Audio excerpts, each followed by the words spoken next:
Makadiva dikani, tinokugamuchirai zvakare kune chimwe chirongwa chehurukuro dzedu pamusoro peupenyu sevaKristu. Nhasi tiri kutaura pamusoro penyaya inonzi yoga ndinyatsoiverenga ndisaimisa every word. Inoti iyo, many dreams are destroyed by fear. Ndonyaya tiri kukurukura nezvayo nhasi. So ndakatarisawo nyaya iyi ndainzwa musoro wenyaya kuti zvakamira sei. Ndakaona kuti ukada kutarisa mushoko raMwari kutya kuriko, ende ukada kutozvitarisa muupenyu hwedu hwatinorarama unogona kuti fear is natural because inoitika kumunhu wese, ende mabatiro ainoita mumwe noumwe vamwe chaiyo inovakripula zviya zvokuti haatombokwanisi kana kuti amuvhe on noupenyu. Unogona kupresentwa nemaopportunities ekuti pamwe wakatozvidzidzira kana kuti ndo zvawanga wakatotarisira uchiti ndinoda kufamba nemunzira yakadai, but zvinoita kutya soka kunokuremadza, kunokupwanya-pwanya zvekuti unoona unge usina kukwana. So I just want to read these scriptures. I'm just going to mention them. Pane Proverbs 3 verse 5, munozonoiverenga zvenyu mapachenyu, but in essence inongoti vimba naJehovha usasendama panjere dzako. Then Isaiah 41 verse 10 inoti fear not, inotaura ichizoti ndichakutsigira neruoko rwangu rune simba. Then Jeremiah 17 verse 10 inoti ndinonzvera itsvo, ndinodhila nemunhu umwe noumwe according to how they have behaved. So ukada kutarisa mavhesis atataura aya Jehovha vaitozviziva kuti there are some things zvachasangana nazvo muupenyu zvinovhundutsa, zvinotyisa, but chandinotenda shoko raMwari rakagara rakatotigadzirira kudhara, rinoti vimba naJehovha usasendamira panjere dzako. Ukada kutarisa njere dzemunhu ndo munobva kukutya imomo, fear inotangira mupfungwa dzako, igotanga kuenda igoti vanhu vakanditarisa vanogozoti vakati vanogondonei ndakafanira, pamwe ndogona kuzotadza kutaura kana chirungu chinoda kutaurwa kuti ndinogona kutaura broken English. Mufunge ndotokutadzisa kuti uende unosangana nezviroto zvako zvawakarongedzerwa naMwari because uri kutya kuti pamwe ndinozogona kutadza kutaura chirungu kana kuti vanhu vanozondiona ndakadai. Saka Mwari vakagara vakatotudza kuti fear not, hanzi usasendamira panjere dzako because munjere imomo ndo munotirasisa. Saka dai Mwari vakatibatsira kuti ukaona kutya kwazara mupfungwa dzako udane Jehovha. Ndandiverenga kuna Jona ndiye mumwe munhu ari very dominant mubhaibheri, at least for me. Akatya zvokuti akatya kuenda basa raangatumwa naMwari ndokubva aenda kuTashishi.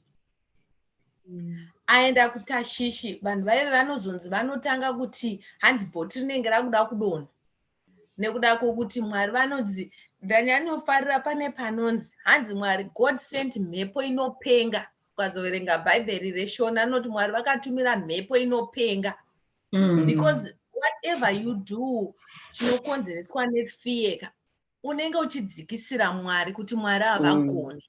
Because kana Mwari vakakutuma kuti uende unoita something, it means kuti vakupa the anointing, vakupa the strength, vakupa the eloquence inodiwa kuti ugone kunoita zvauri kufanira kuita. Kana zviri zviroto zvako, because Mwari havangokupa zviroto zvisina basa. Dreams are really connected to the Lord. Madreams ane chekuita naJesu ukada kuzvitarisa. Saka ukakoshesa madreams ako uzoti izvi hazvingouyi, ndiMwari vanenge vachindizarurira, then ukanamata kuna Mwari, Mwari okupa simba. So when we become afraid, we belittle the power that God has. When we become afraid, tinodzikisira Mwari wedu usingaite pano vamwe vaMwari.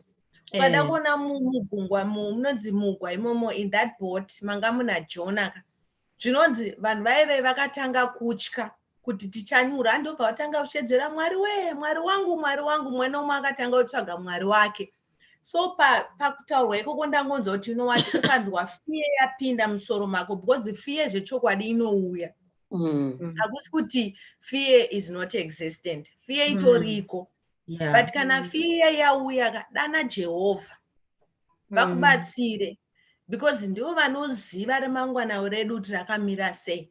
Because Bible rinoti wakatorarama kumazuva edu kare. Saka ukanamata ukakumbira Mwari kuti Mwari nditungamirewo, I want to do this, ndoenda pakati. So unoona kuti fear inokonzeresa kuti urasike kana kuti ushaikirwe nezvinhu. Because ukaona vanhu vanga vari mubhotika vakatanga urasa hembe dzavo hanzi nezvinhu zvavo vachiti maybe kana bhoti rikasaremerwa tingasanyura, but yange iri nyaya yekutya iyoyo. So kutya kunokuurayira, kunoita kuti ushaye chinhu, ende fear inokonzeresa kuti usateerere. Apa Bible rinoti be obedient, inoti obedience is better than fine perfume, but kutya kunoita kuti usateerere Mwari. Amen. Nekuti Jona anodecide kuti let me rather go, ende panozondinakidza ndepekuti kutya futi kunokukonzeresa rufu chairo. Because Jona anoti hazirina neni mundikande mumvura mugungwa, imagine. Ndofunga the sea was raging, mawaves aya achita ameno. But Jona anodecide kuti haakana.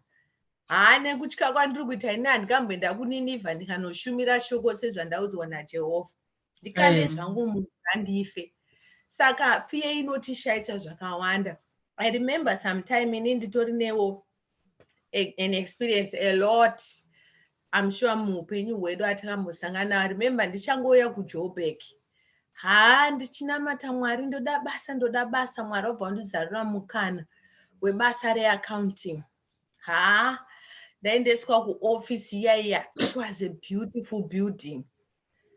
A nice ningirikini building, kuti my office yaizova my office yachona, the kitchen, the eating area. Zvakanyanya kunaka singaite. But that dream became too big for me. Ndakati ko ndikazokundikana. Uya ndikazotadza kunodzidza sendikazotadza kuita basa is expected. Ende mazuva iwona ndatoona basa iroroka ndisina mapepa akakwana ekugara munyika ine South Africa. Ndisina mapepa chaiwo. Ndikati ko akazondiendesa kumapurisa. Saka imagine kuti kuwana basa rauri kuda, profession yako yawakadzidzira, kuwana basa zvinei nekuzoendeswa kumapurisa, zvinei nekuzoti kudii, handimaona. Saka kutya kunoita kuti tiluze, kunoita kuti tife, kunoita kuti tive non-disobedient to the Lord, and kunodzikisira Mwari. Saka dai Mwari vakatibatsira, you know, that we just read his word. Handisati ndaverenga zvangu ndikazviona, but vamwe vanotaura vanoti hanzi there is 365 here, there is like 365 times in the Bible where it is written fear not. So tine fear not for every day of our lives. Saka dai Mwari vangotibatsira, you know, kuti tigone kutsvaka Mwari mushoko ravo, because inonzi ibenyu munondo unocheka kose, and when we seek him tinowina chete. So ameno vadikani vanguwo muri kuionawo senyaya. Do you have any instances in your life where makambo experience a fear and how you overcame? Amen. Ini ndida kuverenga kuna 2 Timothy chapter 1 verse 7. Inoti nokuti Mwari haana kutipa mweya wekutya, asi wesimba norudo nokuzvidzora. Amen.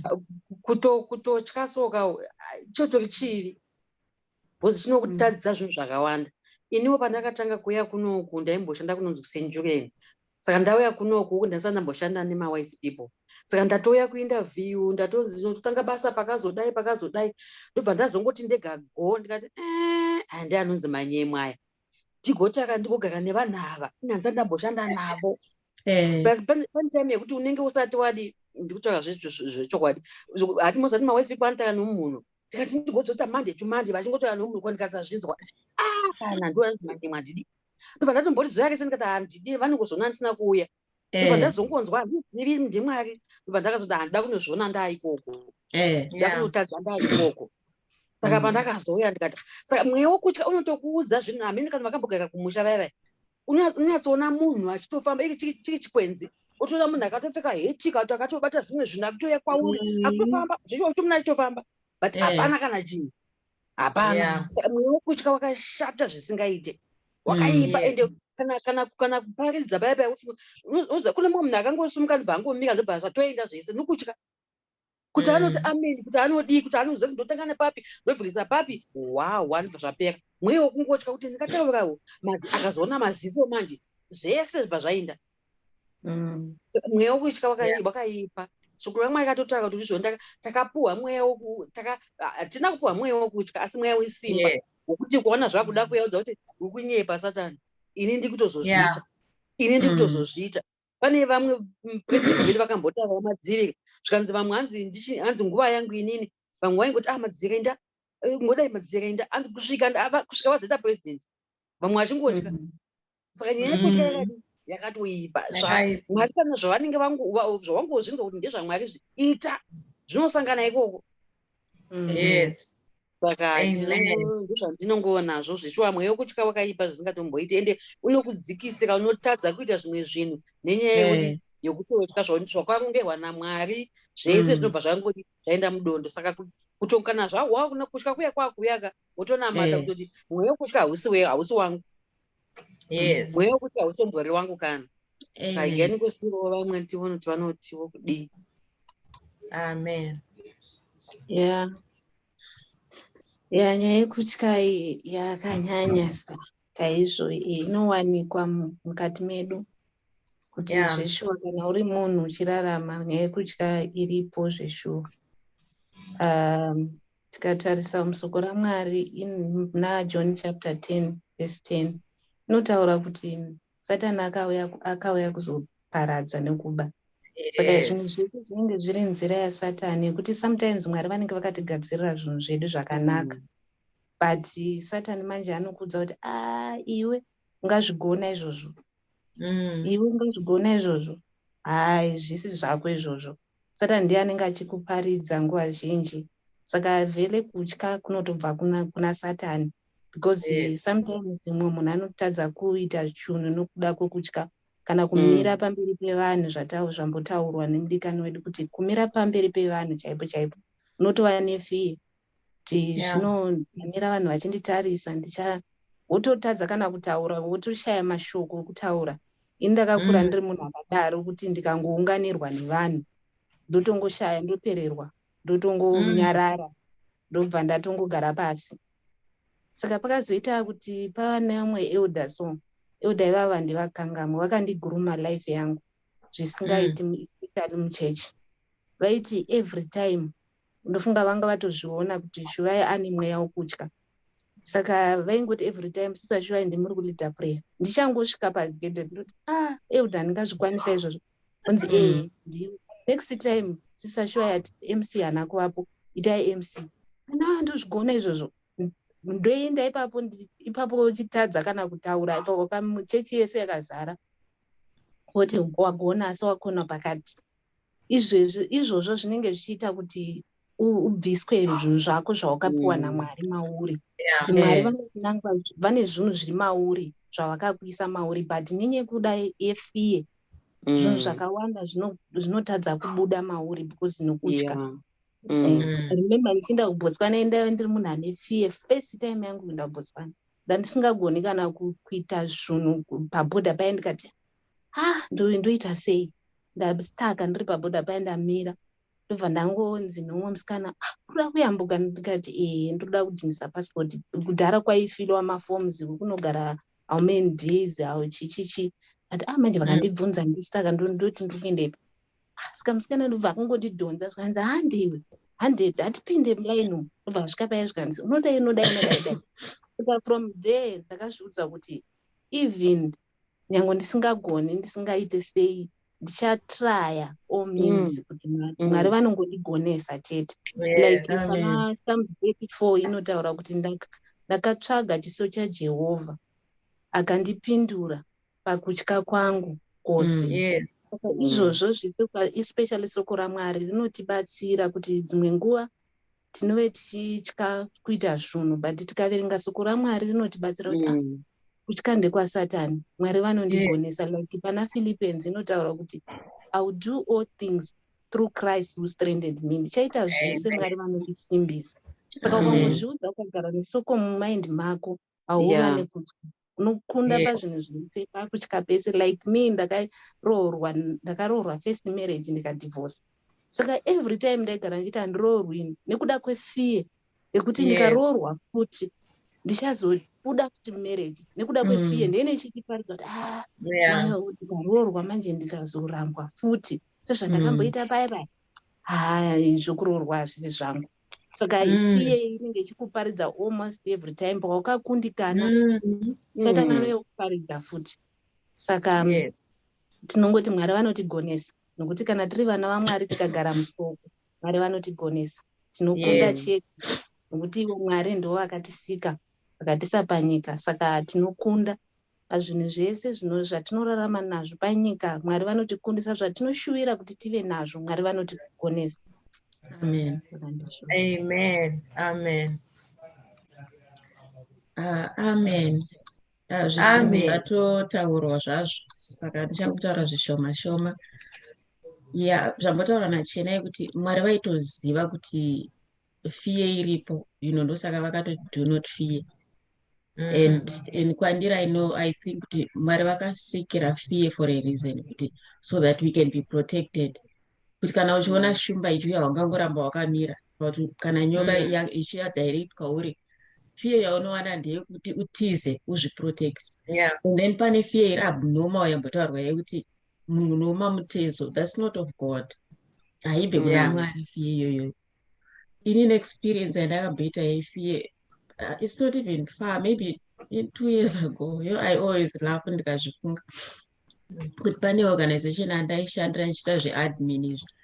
Saka my boss vangu atravela kuvatizvo ndinokumbira kuti uzomiririra green organization uchipresenta this and that, it was a world conference. Saka ndobva ndaisoprepare zvakanaka. I remember ndakambokudza Chenai ndaisoprepare zvakanaka ndichinyasopolisha document rangu and bva ndaisonamata kuna Mwari, and I was just thinking to myself, I'm ready to face those. But musi wacho zvakaitika after ndokunga 3 people vakapresenta before me. So I think I compared my content nevanhu vataura, ndakaoma mutezo. Saka ivo vaikonducta that thing vakatozviona kuti munhu aoma mutezo, ndangodzamba pai zvikanzi take a deep breath, zvinoitika nesu totombozviita chivangondisimbisa paya. Saka fear is not from God, inokutadzisa zvinhu zvakawanda. And apa I was just thinking hangu earlier, especially ku department revadika, my youth, my teenager.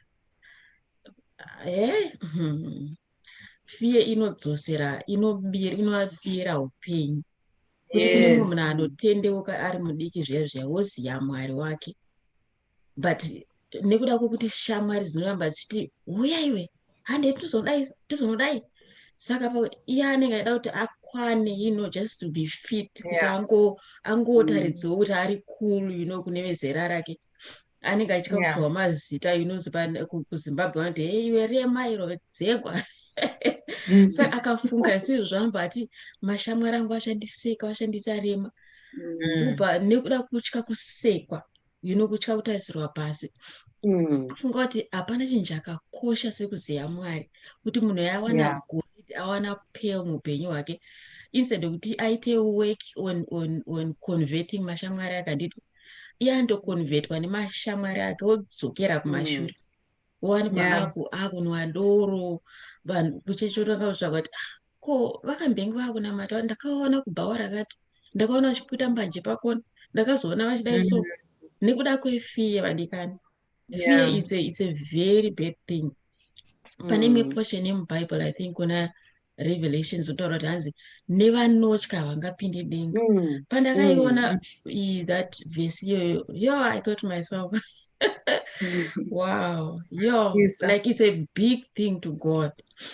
And chimwe chinhu chinoitika futi panhingirikini kuvabereki zvinoitika, and I noticed hangu kuti kuvabereki zvinoitika because varinge havana mbofunganya zvakanyanya nezvazvo, kuti kuti mubereki zvezvoti pamwe akaida kuita engineer or teacher kana kuti akaida kuita pilot or something, and then wotadza kuita, anomanikidzira mwana wake kuti aite pilot, kuti ndoda kuti uite pilot.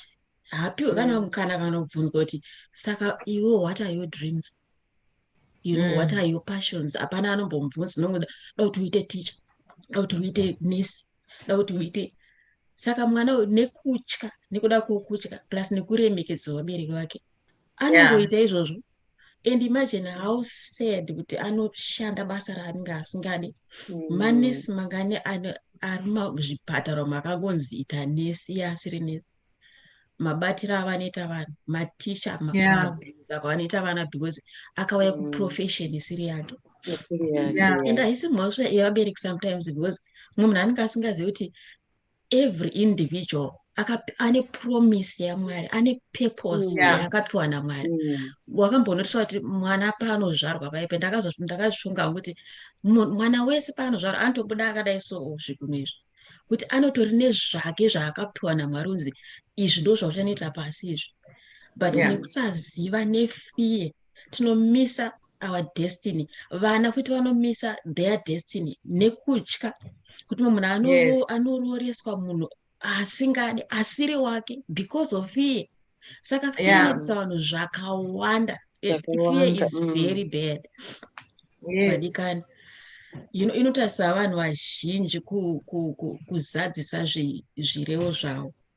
Saka Mwari vakapa mumwe nemumwe chipo chokuti aite. Saka tinofanira kukunda zvinhu zvakaita sei zvinotarisa kuti tibate our destinies, especially pavana vabereki. Musamanikidze vana. Ndoziva kuti vamwe vanenge vachitoitisa samoti iwe, but it's the truth kuti mwana wese anotori nechipo chake, anotori nedream yake yaainayo. Let them live their dream. And ndakanzwa nyaya hobho dzekuti munhu anoita doctor train for 6 years, 7 years, whatever, and azomukuru manje akuanda kuzviitira decision, wosiya wokanda. Imagine wotanga panyowani kufollow their dream. Imagine all the resources anenge akaraswa, all the time inenge yakaraswa because of fear. Saka fear yakaipa zvakanyanya. But Mwari vanotigonesa vadikani. And pane imwe vhesi iri kuna John inotaura kuti zvongirikini yakanzi John 1 John verse 8 inotaura kuti hanzi there is no fear in love. And we also know vhesi inotaura kuti hanzi God is love. So in other words, it's meaning kuti there is no fear in God.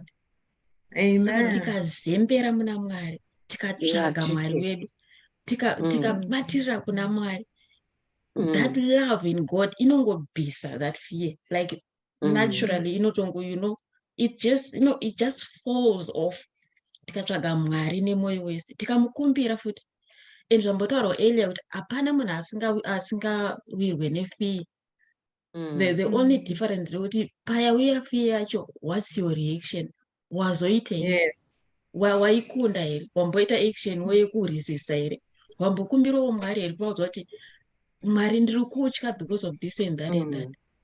So munhu wese anosvikirwa nekutya vadikani. Saka tinofanira kukumbira Mwari. Nguva yedu ndoyane jealous panapa. Saka ndoda kuti ndinamate tichivhara nekuda kwemunhu wese anganga ari panguva yekuti maybe in this time pane decision yauri kuita, but because of fear, that like fear is crippling you, but decision here is part of your dream, it's part of your destiny. Saka don't let fear hold you back. Amen. Tinamati baba, tinokutendai manheru anaya, tinokutendai nenguva yamatitendera kutaura nenyaya yekutya yamakataura kuti izvo kana nevanotya vangapindi denga, nekuti munovenga kutya. Kutya kunotadzisa vanhu venyu kuita zvinhu zvamakatemera panyika. saka tinonyengetera manheru mutibatsire kudzidza kwekumhanyira kana tasvikirwa nenguva yekutya.